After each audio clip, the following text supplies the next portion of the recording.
Coucou les enfants!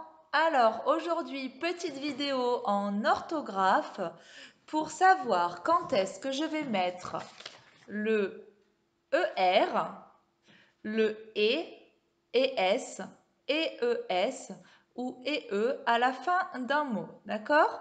Donc, entre la grande question, c'est quand est-ce que je vais mettre ER ou E, d'accord? Parce que comme vous le voyez, le ES, c'est toujours le E, mais au pluriel, d'accord? Et E, c'est toujours le E, mais au féminin. Et EES, c'est toujours le E, mais au féminin pluriel, d'accord? Donc, je veux savoir quand est-ce que je vais mettre ER ou quand est-ce que je vais mettre E. Si je tombe sur le E, j'accorderai en fonction du sujet. D'accord? On y va.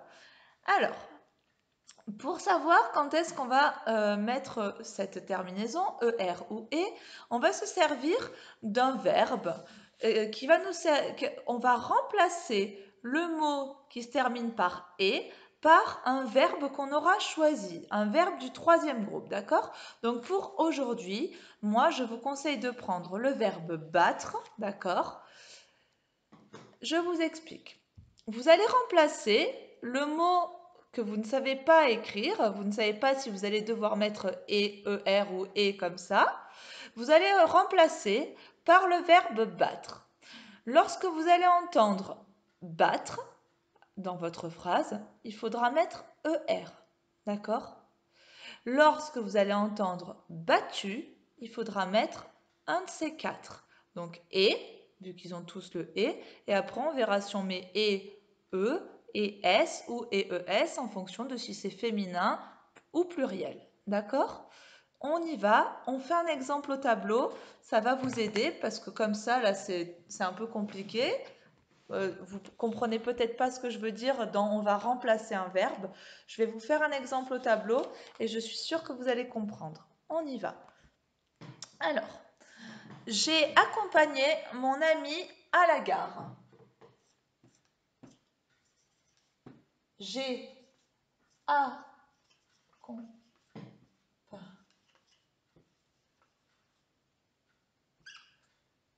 Alors là, hop, je vais mettre des petits points.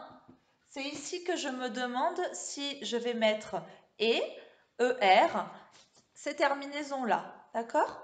Hop. Donc là, je vais mettre des petits points pour l'instant. J'ai accompagné mon ami à la gare. Ok. Donc quand j'écris ça sur mon cahier, je me demande accompagner, est-ce que je vais mettre ER ou E? D'accord? Je vous demande de remplacer, d'accord? Ça veut dire vraiment le changer par le verbe battre, d'accord? Même si ça change la phrase, même si ça veut plus dire la même chose, c'est pas grave, c'est juste une technique pour trouver la bonne terminaison. On y va. J'ai battu ou battre? J'ai battu mon ami à la gare ou j'ai battre mon ami à la gare? Qu'est-ce que c'est qui est le plus correct? C'est j'ai battu mon ami à la gare. Donc, je reprends ma petite feuille. J'entends battu, donc je vais devoir mettre cette terminaison et ou alors les autres selon si c'est féminin ou pluriel. Donc on y va. J'ai battu, j'ai accompagné, donc je comprends qu'il faut que je mette et. Maintenant, je me demande qui est-ce qui a accompagné? C'est moi, c'est j'ai, donc je mets juste le et, comme ça. D'accord? Un autre exemple.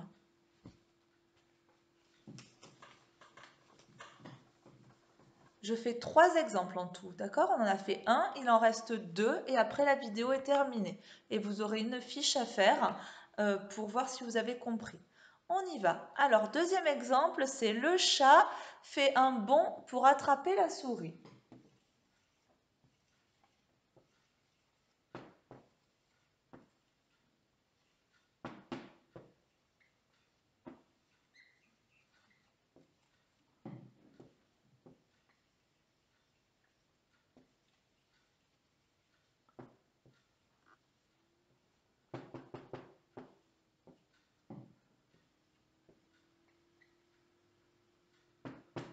Ok, donc c'est le verbe attraper qui va me poser un problème. C'est à la fin de ce verbe que je ne sais pas si je vais mettre ER ou si je vais mettre et ou les autres, là, d'accord? Donc je remplace par le verbe battre, comme je vous ai dit, ou battu, selon la phrase, qu'est-ce qui est le mieux, d'accord?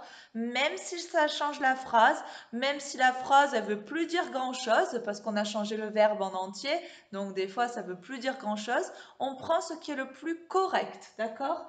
Donc, le chat fait un bond pour battre la souris. Ça sonne bien, ça va bien. Ou alors, le chat fait un bond pour battu la souris. Non, l'autre était beaucoup mieux. D'accord? Donc, pour battre, c'est le verbe battre. Il faut mettre ER. D'accord? En réalité, la règle, c'est parce que battre, il est à l'infinitif. Donc, vous allez mettre le verbe attraper à l'infinitif. D'accord? Donc, ER. Attraper la souris. Et j'ai trouvé la terminaison. Et là, c'est juste. Dernier exemple.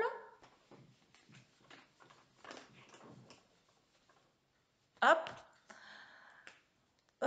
C'est la phrase 5. As-tu ciré tes chaussures?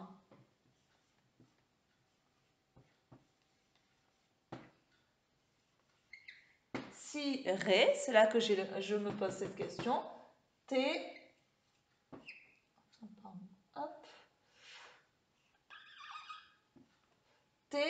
chaussures.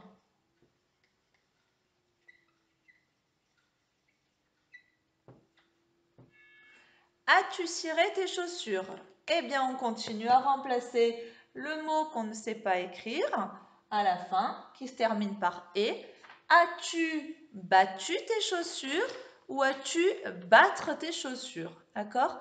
As-tu battre tes chaussures ou as-tu battu tes chaussures? On est d'accord que ça ne veut pas dire grand-chose. On prend la phrase la plus correcte.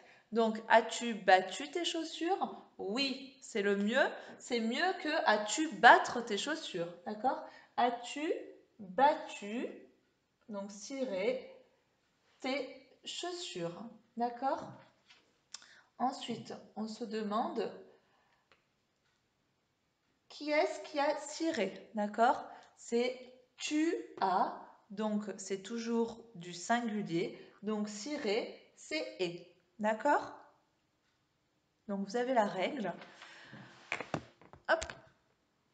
Je vous la rappelle en une seconde. Notre question, c'était est-ce qu'on allait mettre ER ou E, d'accord? Ou les déclinaisons du E si c'est au pluriel, au féminin pluriel ou au féminin, d'accord? Donc entre ER et E, on choisissait.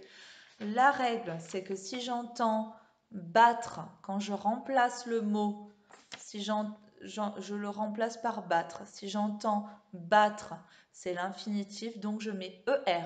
Si j'entends battu, c'est le participe passé, donc je mets E ou EE ou ES ou EES, mais ça, pour savoir lequel des autres je mets, c'est juste le féminin ou le pluriel. D'accord? Donc je vous ai fait des exemples. Vous allez avoir une fiche à faire pour la semaine 7 de l'école à la maison. D'accord? Une fiche à faire. Et vous allez donc devoir, avec cette règle que je viens de vous expliquer, remplacer à chaque fois qu'il y a un trait là, vous allez trouver la terminaison si c'est E, EE, EES ou ES, ou donc l'autre, le ER. Je vous laisse faire. Regardez bien cette vidéo. Si vous ne l'avez pas compris, regardez-la une deuxième fois et je suis sûre que vous allez comprendre. C'est parti!